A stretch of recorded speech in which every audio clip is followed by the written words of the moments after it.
All right, good evening, Protectors. Welcome to the Education of a Weaponized Man. It's Greg LaBeouf here with you again. I got Coach Brad, Coach Dustin back with me. And tonight's episode, it's going to be a lot of fun. We're going to deep dive into something that I call Falsehood Precedes Reality. I got a couple really interesting stories for you guys. This is how you're going to level your game up. I remember learning this, probably 6-7 years into my training, my weaponizing, where this concept really hit home. I'm going to deep dive, share stories, and again, this is going to help you guys level up. So stick with us. Back in 30 seconds. Okay, sorry we had a little bit of glitch there. Hopefully everything's worked out now. Okay, we're back. Tonight's episode, Falsehood Precedes Reality. This is such a cool concept, and like I said, this is really going to help people level up their weaponizing and their ability to defend against violent criminal assault. So, what do we mean when we say falsehood precedes reality? Excuse me.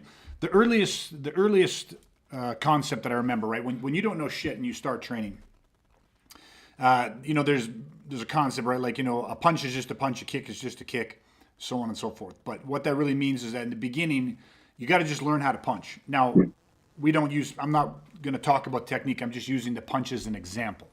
But you have somebody and it's like someone teaches you a punch, and then the first thing you do is you learn how to punch somebody.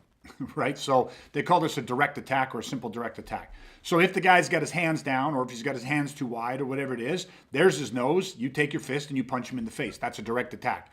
My fist, his face, boom, punch him right in the face. So just simple direct attack. Okay, so it could be the same thing, could be a kick, could be an elbow, could be a headbutt, doesn't make a difference.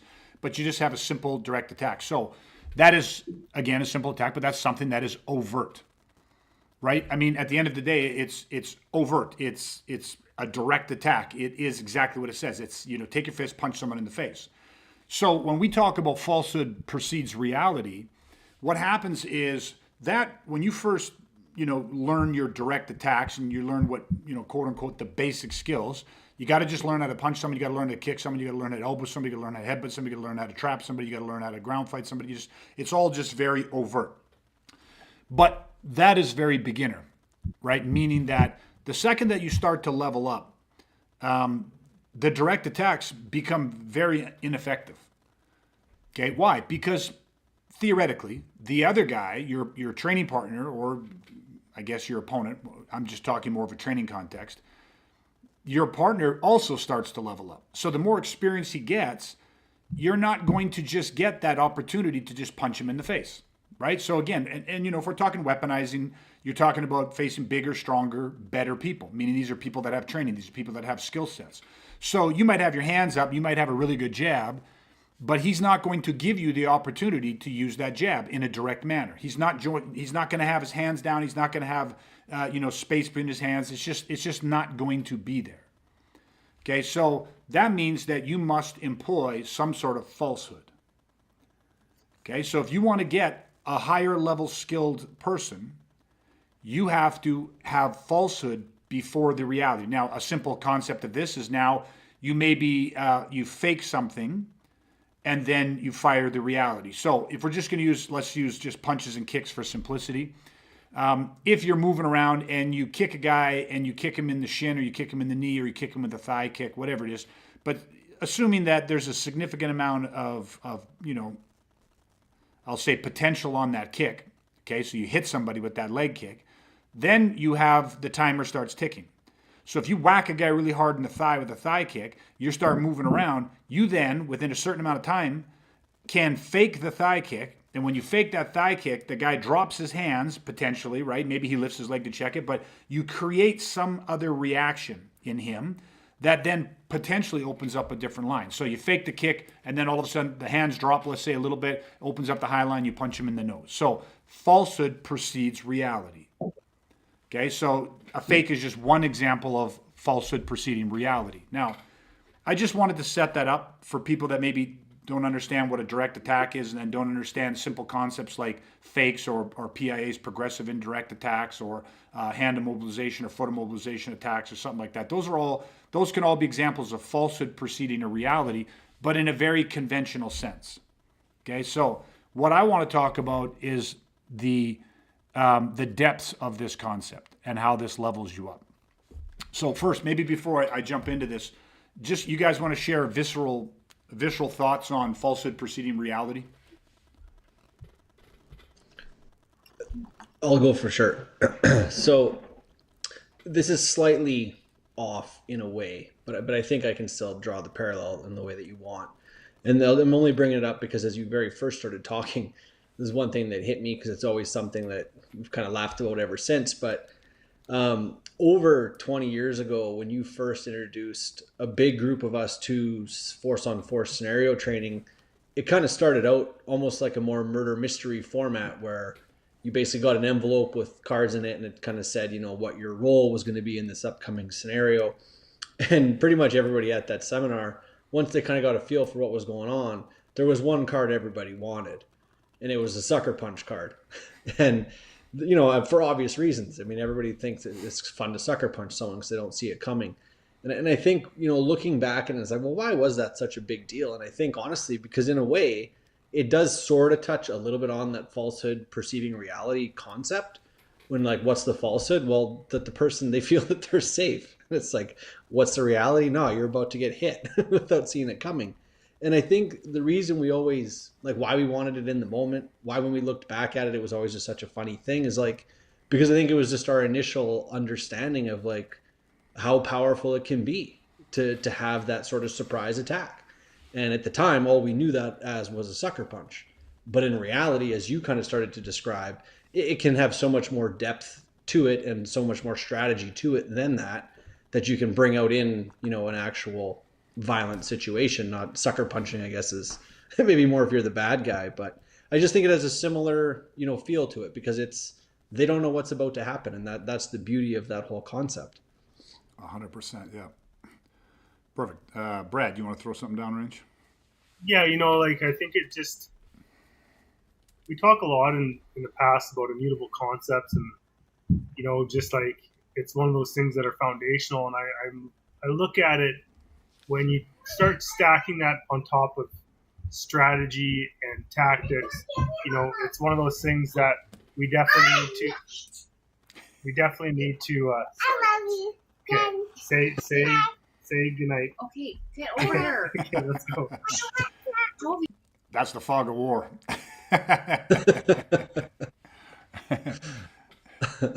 See, family to protect. You got to put them to bed too.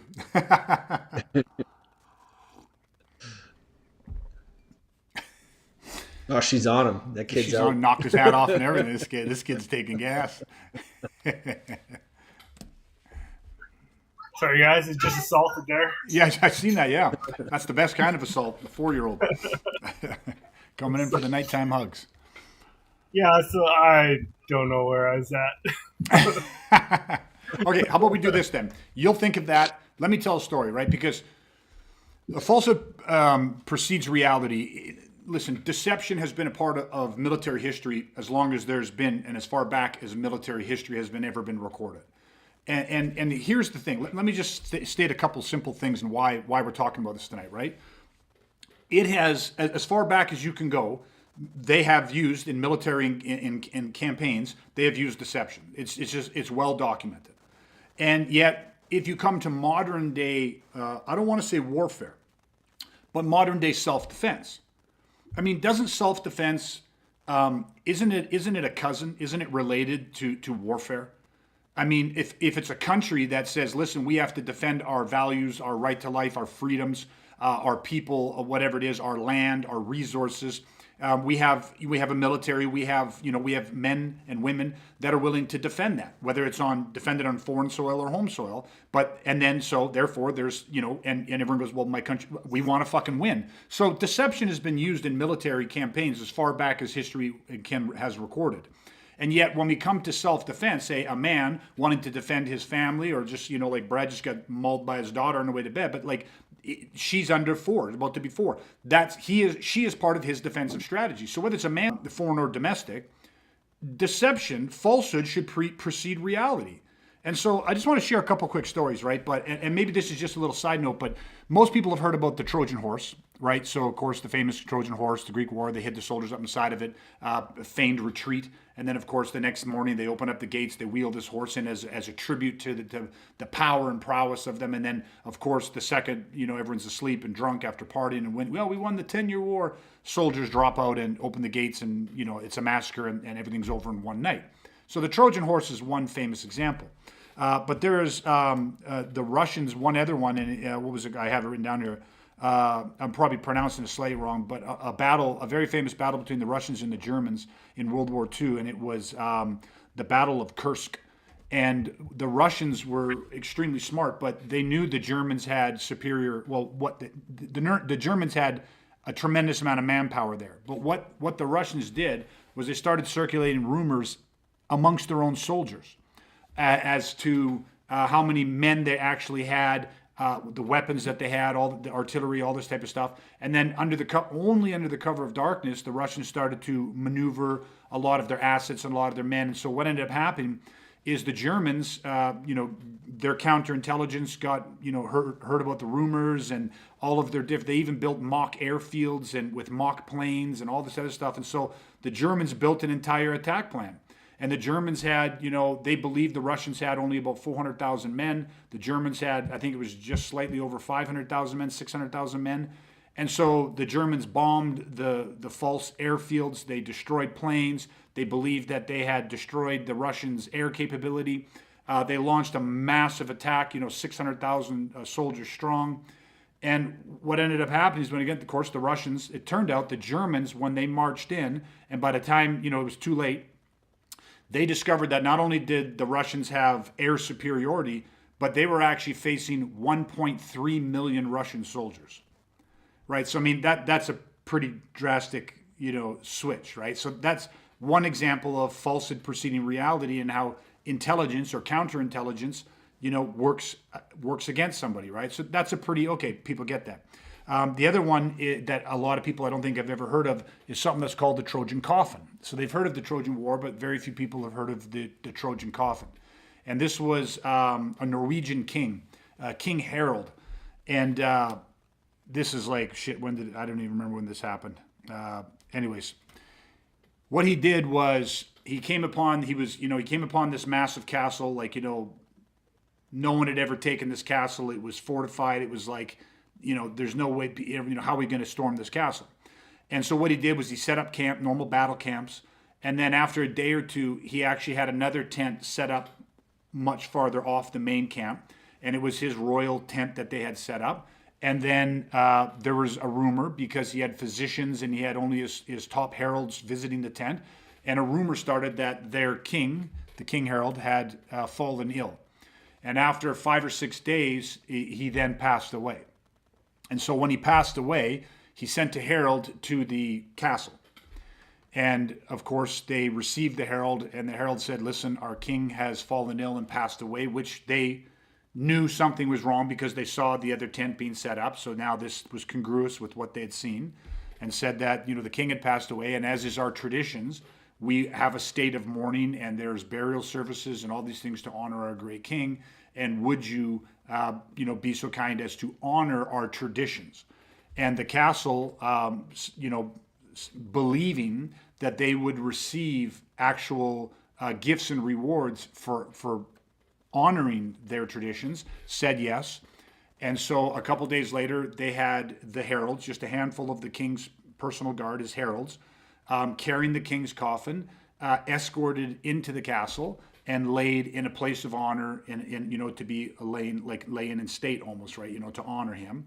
And of course, the second that they dropped the drawbridge and everything, and they got the king in, and the gates were open, as they're about to close the gates, the heralds, set the coffin down, stopped them from, raising the gates, calling for the other soldiers to come as their king jumped out of the coffin, and commanded that they slaughter everybody and spare nobody. And of course, they routed the undefeated castle, slayed everybody, and and then went on to continue his siege on his way to becoming king of Norway. So, I mean, it's such an interesting thing, right? Because even as you tell a story like that and you read about these things in history, you think, how fucking dumb are they? Like, how dumb are you to not think to check the coffin, to not to fall for that shit and all this type of stuff. But there are so many more examples of deception or falsehood preceding reality. But why it works is interesting to me, right? Because it works because of human nature. It works because we operate off a social contract. It works because every single person, every single culture, every single tribe has traditions. They have, ways of doing things. They have things that mean something to us, right? And so, if you're human, you have a personal bias, right? You have lines in the sand. You have parameters, and so if you look at that story, the king of Norway, they honored it because that's familiar to them. And what he did was had, the ingenuity, and maybe some would say the killer instinct or the ruthlessness or the viciousness or whatever you want to call it, to exploit that. And once he did exploit it and they fell for it, he showed no mercy. He was ruthless about it. And so if you look at, again, modern day self-defense, it actually is astonishing to me how much of self-defense training today is overt. It's conventional. It's like, again, it's like, oh, we might use a fake. So if your hands are up, I might kick you in the balls and then fake the kick to the balls, get you to drop your hands to punch you in the nose. That is kindergarten falsehood. That's conventional falsehood. That's one man fighting another man, and they're like, okay, well, I might put fakes in there, but you know I'm trying to hit you. You know I'm trying to hurt you. Whereas if you look at things like the Trojan horse and you look at, the Trojan coffin and examples of that type of falsehood and deception, it's ruthless. It is designed to bring about the downfall of your enemy. And so, just really simply put, if you have to look at your strategies. I wrote it down as I'm going to talk about it in a second, but I wrote it down as covert deception.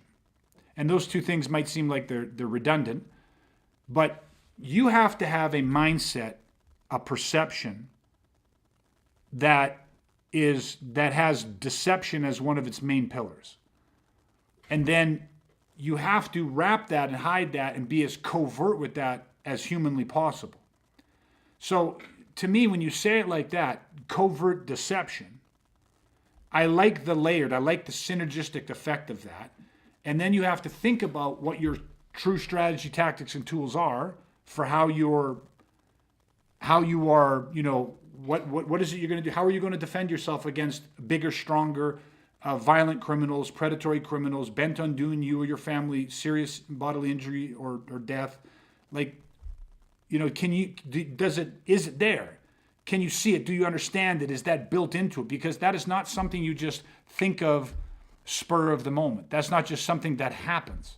But if all you have is go, well, yeah, we train fakes and, we do a couple progressive indirect attacks and things like that, then I think that this is the podcast you should be listening to, because I'm going to challenge you to go much deeper than that. So let me just pause there for a second and again, let you guys have an opportunity to jump in with what your thoughts are on what I'm saying so far. Yeah, since I don't have anybody attacking me right now, I'll jump in. So, it really makes me think of one of the comments that we've said before, and it is, I train, so therefore I am, good, or I can defend myself. Do you know what I mean? When we tie it back into there's no such thing as tough. There's trained or untrained. But it's like, I train, so therefore I can defend myself. It's like, yeah, but what are you training for? What's your theater of operations? Is it better than doing nothing? Sure. But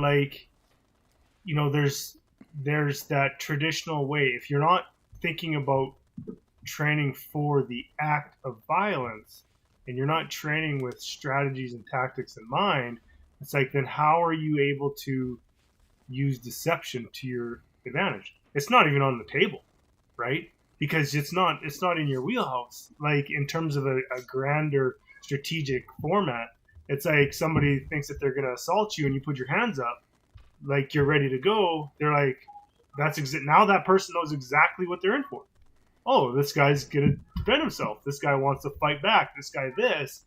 And there's no deception within that. There's no element of surprise in that. There's no strategy that is ultimately there to aid you to get home survive that, right? So that's just, you know what, I think again, it all comes down to the, you know, what's your understanding and what's your goal of violence and defending yourself. Okay, that's perfect. And just to be clear, what Brad's talking about when he's talking about in conventional training, if you take kickboxing, MMA, whatever you train into, or whatever art or system you train in, oftentimes what happens is when people train, they believe that like my training is my advantage, right? So they believe that the training is the advantage, meaning that you teach me jujitsu, the guard, the arm bars, the chokeholds, all that type of stuff is your advantage. Or your Thai boxing, your teep kicks, your elbows, your clinching, your pummeling the neck, your knees, whatever it is, your karate, your reverse punches, your X blocks, your whatever you're doing. Most people that train, they go, my training is the advantage, meaning so you get into a situation against an untrained fighter. Your training is your advantage. I know how to fight, they don't know how to fight. And there is some validity to that. What we say often is that I don't think that way, because I have trained. I've trained in traditional arts and conventional combat sports and that kind of stuff. And here's the thing: there's always somebody better. There's weight classes, so there's always someone bigger. There's always somebody stronger. There's always somebody further down the path. There's always somebody better skilled.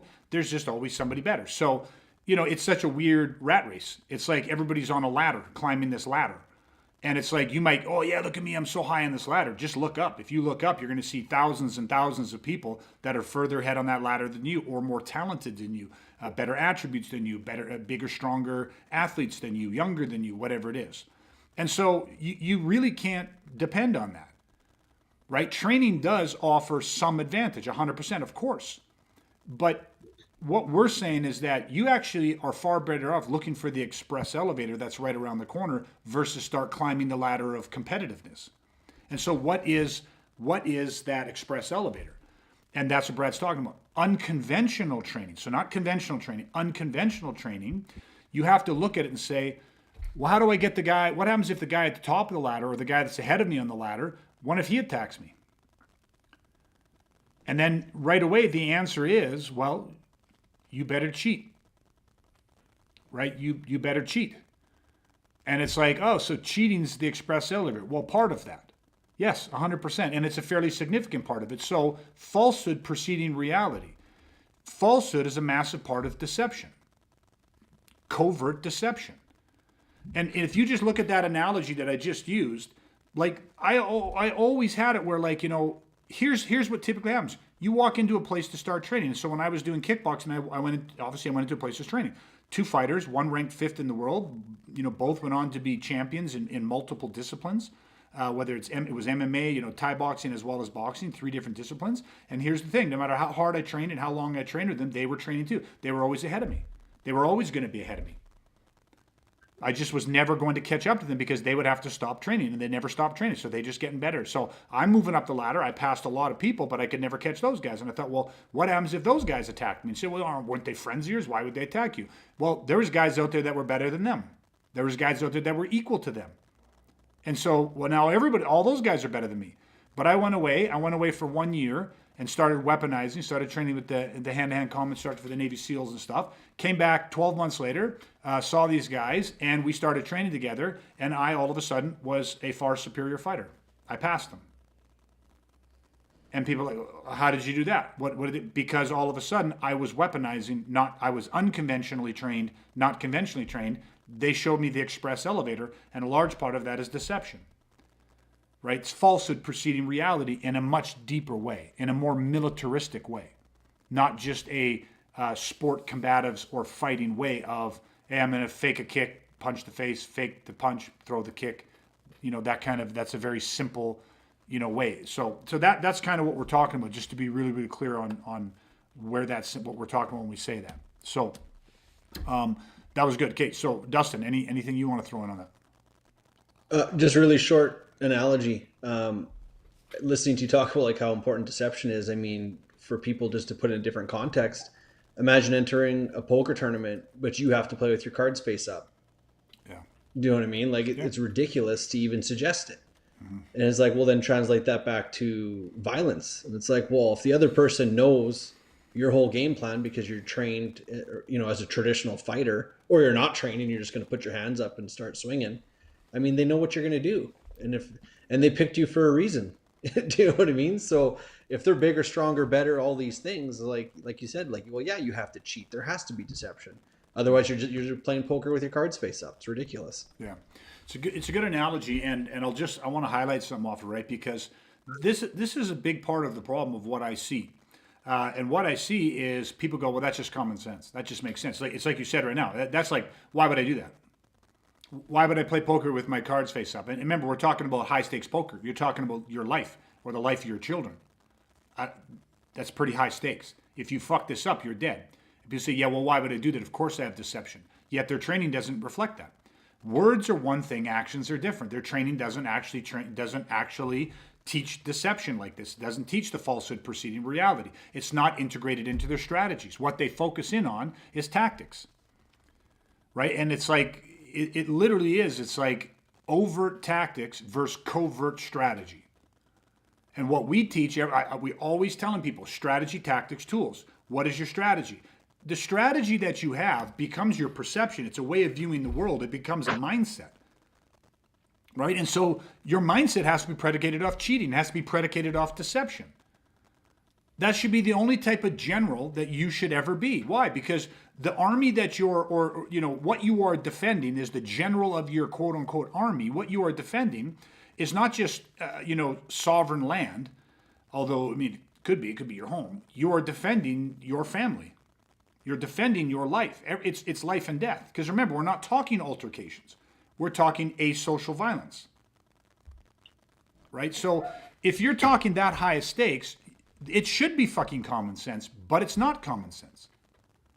Or maybe it is common sense, but it's not common practice. And that's probably fucking worse.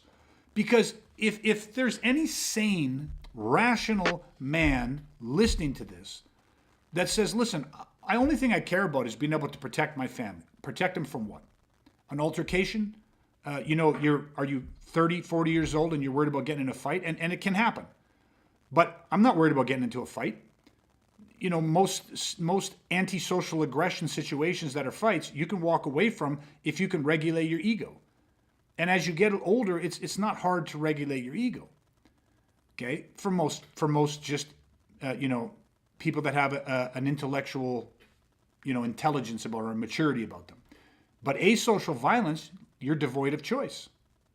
So if you're devoid of choice and now you have to defend yourself and your family from these predators and it's imminent grievous bodily harm or death, then common sense says use deception. But common practice in self-defense training is to do none of it. It's to just learn how to fight. And yet fighting a bigger, stronger, or outgunned or outmanned,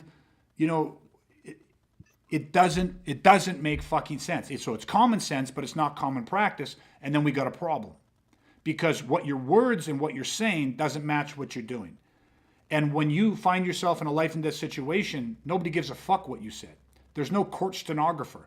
Nobody's going back and say, hey, can we replay this? What did he say? Oh, he understands deception. What's going to come out is what you've been conditioned to do. Your training is what's going to come out. You're not going to rise to your expectations. You're going to fall to your level of training. Careful what you practice, right? Careful what you practice. You might get good at the wrong fucking thing. That's, again, one of our tenets, right? So, okay, so now here, let's correct something here. Because whenever we talk about covert deception, we have two primary strategies that I'll just talk about. One is called the Trojan horse, and one is called the bait and switch. So both of these are completely about falsehood. They're covert deception, meaning that in a situation where I'm facing bigger, stronger individuals, outgunned, outmanned, maybe there's weapons involved, whatever it is. Now remember, there's two different ways this situation plays out. There's engaged and there's disengaged. Right? Engaged means that it's already physical, and disengaged means that there's a posturing prior to it becoming physical. Most situations, there's a posturing prior to physical, means it's what we call a posturing predator. My point is simple, though. There's deception in each of these things. But once I understand that there is a threat, and that threat is asocial, remember, the survival reaction model is perceive, analyze, evaluate, formulate, and download. If you trained well, you get rid of the formulate. So it's perceive a threat, analyze, evaluate, straight to download. Analyze and evaluate is basically this. You perceive a threat, you see it, you hear it, you feel it, right? So either intuition, your sight, or your hearing that allows you to go, okay, there's a fucking threat. This is potentially very dangerous to me. And then analyze. Analyze, you have to be able to recognize the pins to go, is this a threat? So how do I know? Body language, behavior, interpersonal communication. Those are the 3 areas that you measure. Is this a threat? So analyze is this the threat? Evaluate, what level of threat? High, significant, critical, that's, imminent, grievous, bodily harm, or death. When you do this, right, once those ingredients are present, then I go into deception. I go into falsehood. I go into my Trojan horse strategy. I go into my bait and switch strategy. Okay, which by appearance makes me seem weak. It makes me seem like exactly what they were anticipating, which is the victim. I would do this because just like the Russians, letting the Germans believe that they didn't have the superior numbers, that they no longer had the air support, that they were going to be easier to defeat, got the Germans to attack. And once they were fully committed to their attack, all of a sudden, there's a bait and switch. There's a reveal. Oh, fuck, it's not a few 100,000 men. It's 1.3 million well-armed fucking Russians.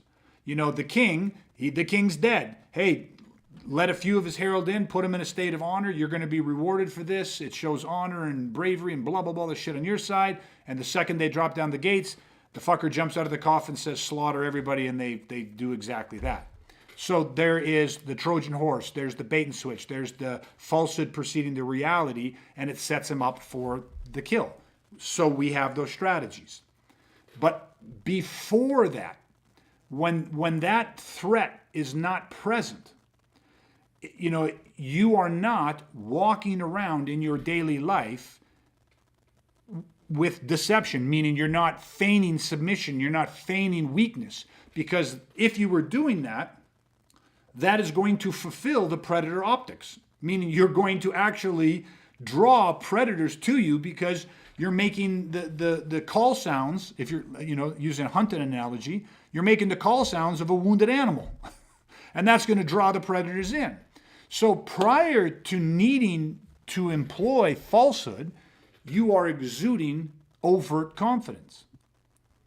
And this is the duality. So in our day-to-day lives, when you train, and this is, I'll just circle back to what Brad was talking about, right? People believe that their training is the advantage. The training isn't necessarily the advantage, or it's a very, very small part of an advantage. But the training does produce confidence. It produces more certainty. If you have a man that knows he knows how to fight, right? He's got the willingness, he's got the courage, but he also has the skill and the know-how. And so he knows he can defend himself and his family. He walks different. His shoulder and his head position are different.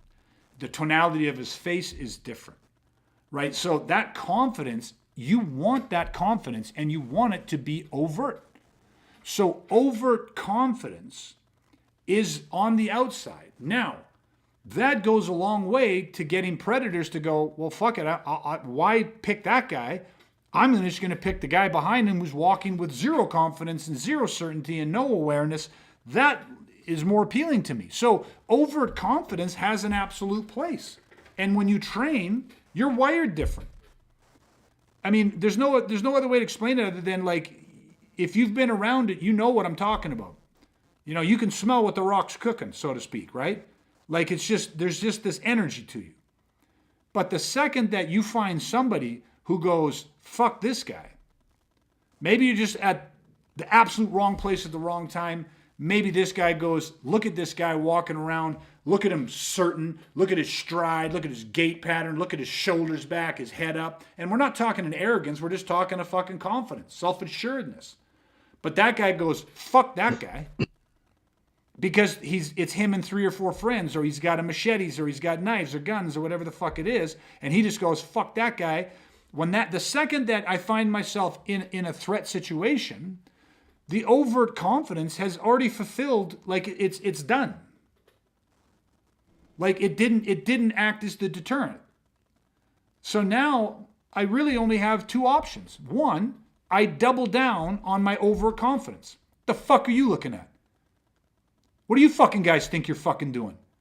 I'm going to tell you this one time. Get the fuck out of my face. Don't fucking talk to my wife that way. I got fucking kids with me. What are you, fucking stupid? And so now I double down on that like bravado. I double down on like, I start issuing threats. I start saying, you'll fucking regret it. You say that again and I'll knock your fucking teeth out. Like, is that posturing? Is that overt confidence? Now, let's just say whatever. It is what it is. Label it what you want.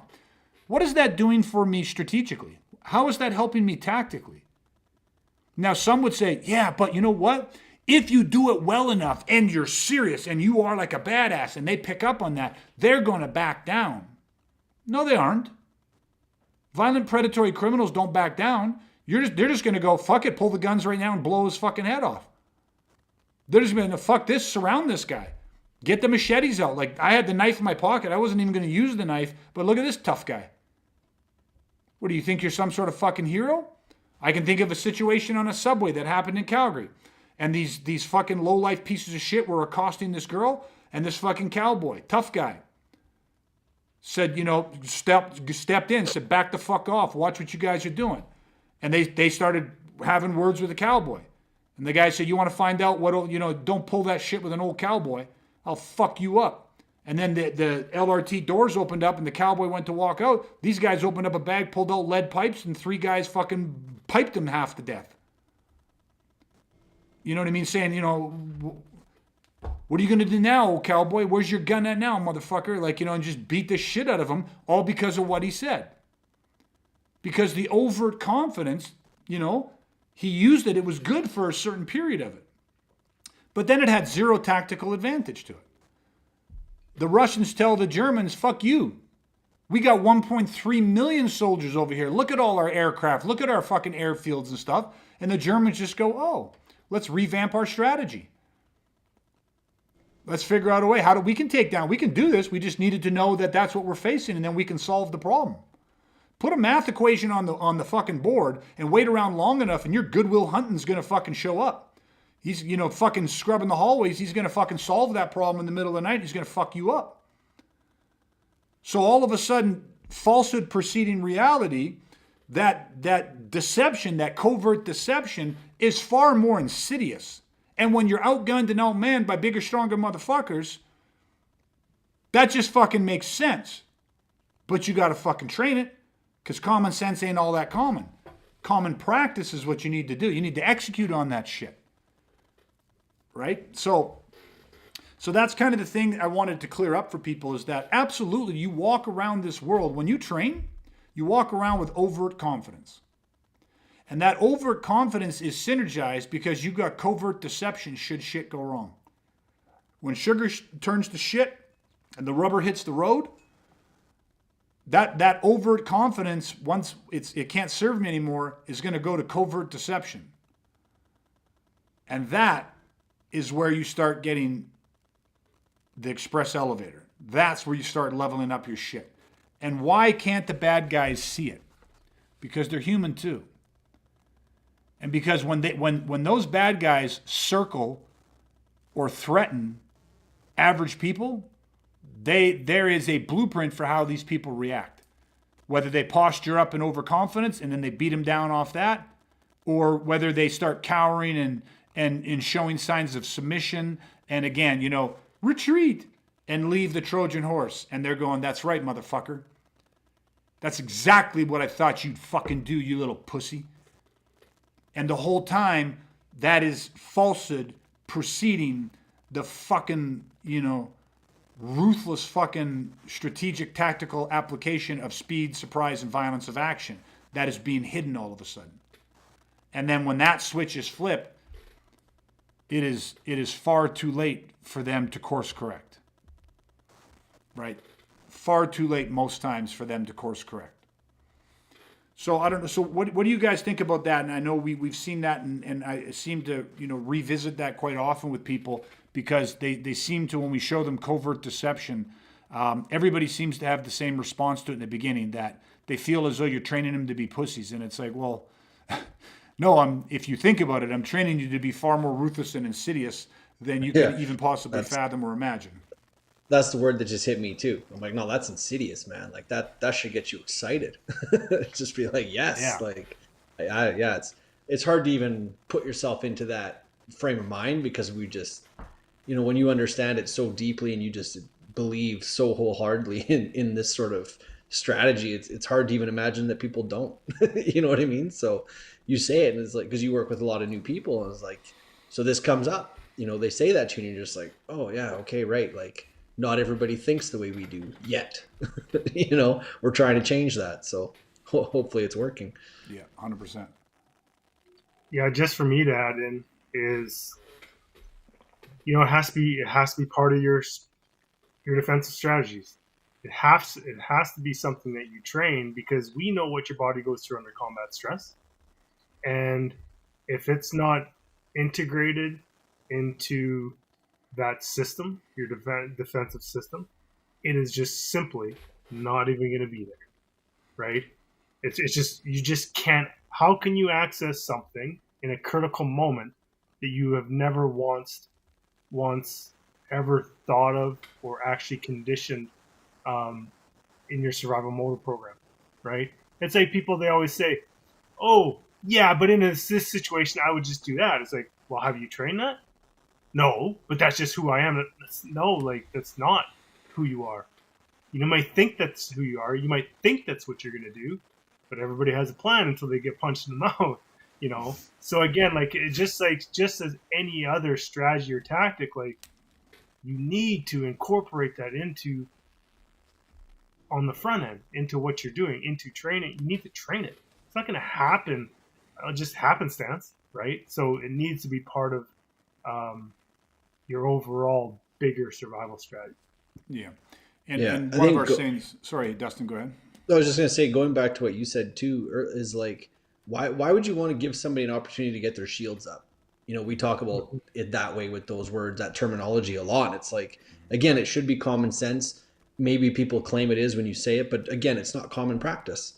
Like if a violent criminal is going to attack you and they're potentially a better kicker, puncher, ground fighter, all that shit, it's like, why would you want them to have their shields up before you launch your, whatever it is you have, whatever your training gives you? It's like, it makes no sense to me.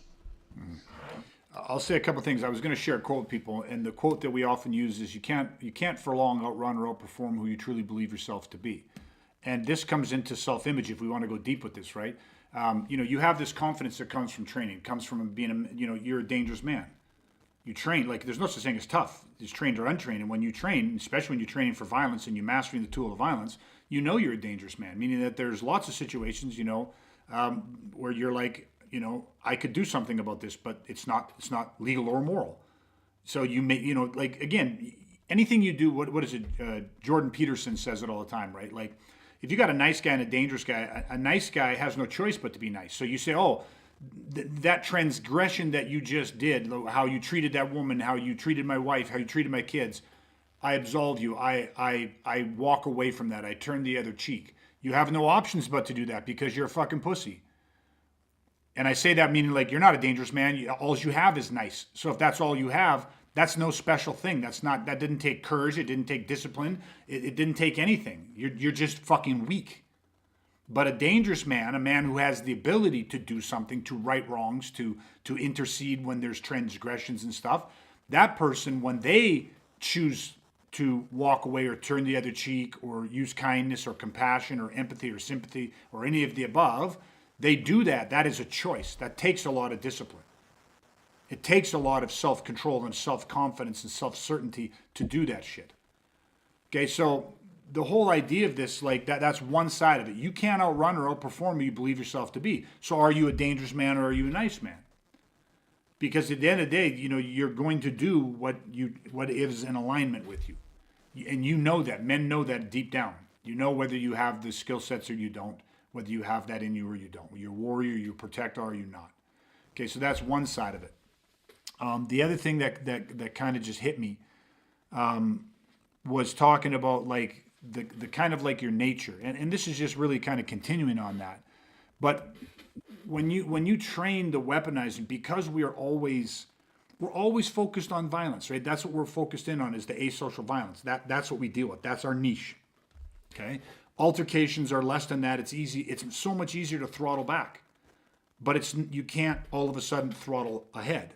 So you can't, again, you don't rise to expectations. You fall to your level of training. So, but when you're training the strategies, it teaches you a different way to look at problems. Like every time you train this, every time you step on the floor, every time you step into the training center, you're reprogramming your mind, your perceptions, your belief patterns. And you're looking at problems that were thought unsolvable and recognizing these problems are very solvable. Like, and that to me was always interesting. And I'll just tie it back into the express elevator side of it. Like, people that you thought were undefeatable, all of a sudden you realize and go, these people are defeatable. And like, I never saw that. But why is that? How does that transformation happen? Right? And that's because your nature changes, your perception changes. And I'll go back again to like the military side of it. If deception and falsehood preceding the reality has been documented as far back as we can go in human warfare because of what's at stake, then how is that not part of modern day self-defense? And of course, it should be. And in some situations, maybe it is, but I think it's in a very different, watered down capacity. So again, you change your nature. And at the end of the day, your nature is going to demand that you operate a certain way when your life is at stake. And so that's another component that weaponizing brings to the table, is it's constantly programming you. And I'll just finish my thought with that, because how many times have we used this stuff in our everyday life? Life is fucking hard. And oftentimes in life, I know you guys, because I know you guys so well, but I'll speak just for me. Many times in life, I faced challenges that when these challenges first came into my life, viscerally, you're like, holy fuck. This is some fucked up shit. And then all of a sudden your programming reflips and you start looking at it, and people say, oh, you start looking at it unconventionally. You look at it outside the box. You know what I mean? You stop turning viscerally to conventional ways of solving these problems, because that's why they're so challenging, is because people are coming at it the same way. And it's like, really, there is always another way. And it typically comes with sometimes sacrifices, as things do. But like, it's just reared up for me so many times in every aspect of my life to be unconventional, to and so hopefully people can see where that translation comes into everyday life, right? So it's very, very powerful stuff. Okay, anything else you guys want to throw down range on this? I think just one thing for me is that, because it's something that this obviously resonates with me, that falsehood preceding a reality. When I look at the end of the day to make sure that I'm home to my family should I face violence, it's like, this is how I operate. I don't see it happening any other way, because of the demands that violence puts on somebody. You need shit. You need these strategies. You can't, if you think that you're showing up and you're just kicking the fucking doors down and saying that you've arrived and you're just going to start taking names, it's not how shit happens, and I think that shit's getting worse out there. Mm-hmm.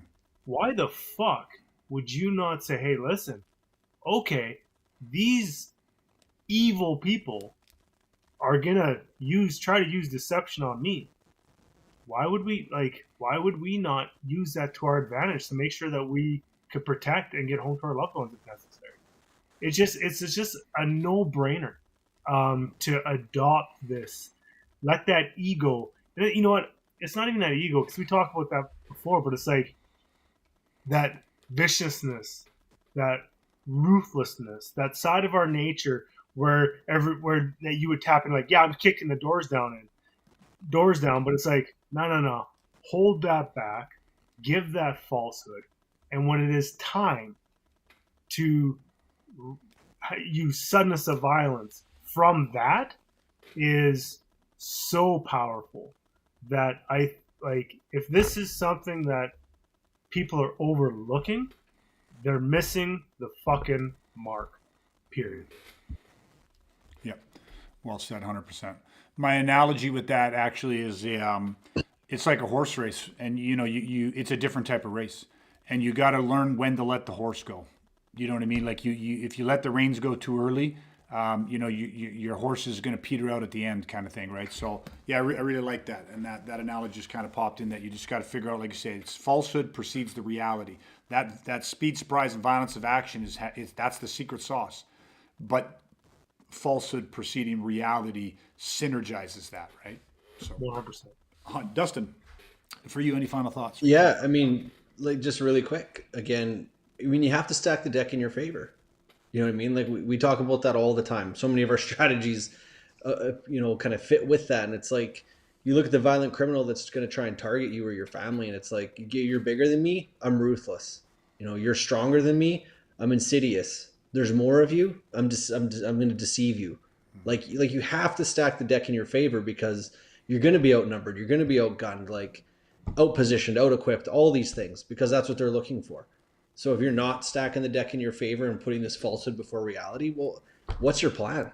Like Brad said, you might think you're going to kick down the door and take names, but I mean, it's just not realistic. So you have to have these types of strategies in your arsenal, in your training. Like you said, it's not what you say. It's common sense, but it's not common practice. I really like that. I don't know if we've said it exactly that way before, but that really resonated even with me tonight. I think it's a super powerful way to say it and call people out on it. And then I think a lot of times that's what we're doing on here, not in a mean way, but just in a realistic way. Is like, we're here to call people out and be like, look, it's not what you think it is. So we're trying to teach people, educate people what's really out there, and that there is a solution. Yeah, 100%. Well said.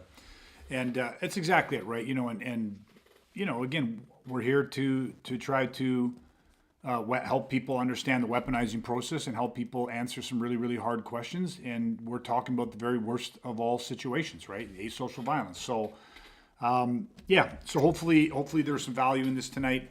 I honestly do not see, again, this is gravity. You know what I mean? It's an immutable concepts. You open a window. I don't care if it's one story off the ground or it's 100 stories off the ground. Drop something out that window, gravity's taking it down. When you're talking about asocial violence, you're devoid of choice. These guys are outgunning you, outmanning you. They're evil. They're using, they have a think evil mindset. They have no rules. Do not transfer your moral code to them. These are all problems that good people face, believing that there is some sort of moral line that these guys won't cross, that they still adhere to some form of the social contract. They do have some, a fear or respect for the authority and the laws of our society, and all those things are false. They're just 100% false. They don't care about any of that shit. And so you need a militaristic mindset with this, your strategy, tactics, and tools to protect your family. And hopefully you've really found some value in this, because falsehood must always precede reality. It is the synergistic quality, and that's it. So anyways, I'm glad that we dove into it tonight, guys. Again, like I said, hopefully everyone got some value out of it.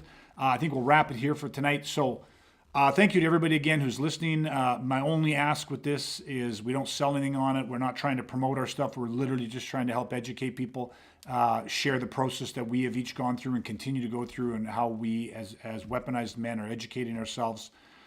And that's it. So my only ask is to like, share, comment, send this to somebody that you think can benefit from it, that needs to hear it, that would enjoy the message, and help us spread and grow that way. If you feel we're worth it, 5-star rating goes a long way to helping us reach new people. And again, we're growing this organically. We're not looking for, we might be the only podcast in the world that's not looking for, thousands and thousands of subscribers. We're looking for the handful, what they call the 1%ers, the handful of men that have the courage and willingness to be a life-saving force in a dark, critical moment, to weaponize to protect themselves and their family and other innocent people. Brad mentioned it. We believe that it's getting worse in this world, and now more than ever, the weaponized men are needed. And that's our mission. So thank you so much. Help us spread the mission and the message. And that's it, everybody. Until next time, stay safe, stay weaponized. We'll chat again soon, everybody.